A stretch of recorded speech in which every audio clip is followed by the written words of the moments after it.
Hello! ব্যাঙ্গালোরে কি গরমটাই না পড়েছে। চারিদিকে গাছপালাগুলো থমকে আছে। একটা পাতাও নড়ছে না। ভাবতেই পারছি না আমি ব্যাঙ্গালোরে আছি না আমি ওয়েস্ট বেঙ্গলে আছি।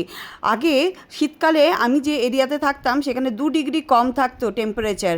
আর এখন 2 ডিগ্রি বেশি আছে সিটির থেকে মনে হয়। একদম একটা গাছের পাতা নড়ছে না, পুরো থমকে আছে। দেখুন এত গরম পড়ে গেছে ব্যাঙ্গালোরে। যারা ব্যাঙ্গালোরে নেই। আসার প্ল্যান করছেন তারা একদম আর আসবেন না। সেইখানে এই গরমে আমার মেয়ে বানিয়েছে শরবেট, ওয়াটারমেলন শরবেট। এটা আইসক্রিম বলবো না শরবেট এটা কি বলবো, মানে বলুন তো? ব্যাপারটা সেটাই, কিন্তু এখন ওটাকে আইসক্রিম বলা যাবে না, ঠিক আছে? জেন আলফা তো, এদেরকে এটা শরবেটই বলা যাবে। এবার ও এত ভালোভাবে এত যত্ন সহকারে বানিয়েছে, আমি এটাকে একটু পুদিনা পাতা দিয়ে ডেকোরেট সন্দেশ। করলাম।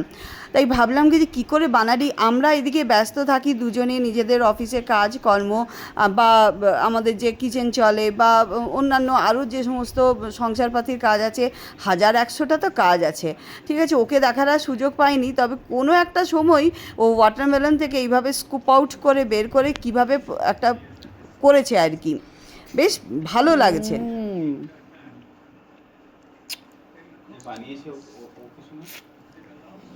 হুম, দারুণ হয়েছে। That is called watermelon sorbet. এবার এর রেসিপিটা একদিন ও নিজে শেয়ার করবে। যার মা বাবারা রান্না করতে বসেছে, মেয়ে কিসে কম যায়, সেও বলে কি যে আমি আমার মতন রেডি করব। আজকে তাই বানিয়েছে সরবেট। সরবেটের রেসিপি ও একদিন শেয়ার করবে।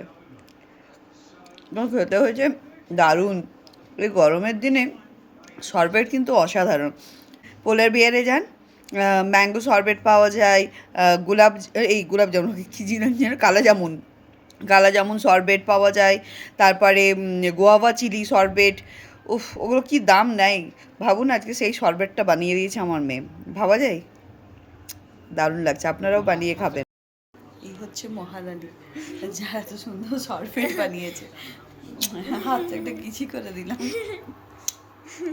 দারুণ বানিয়েছে।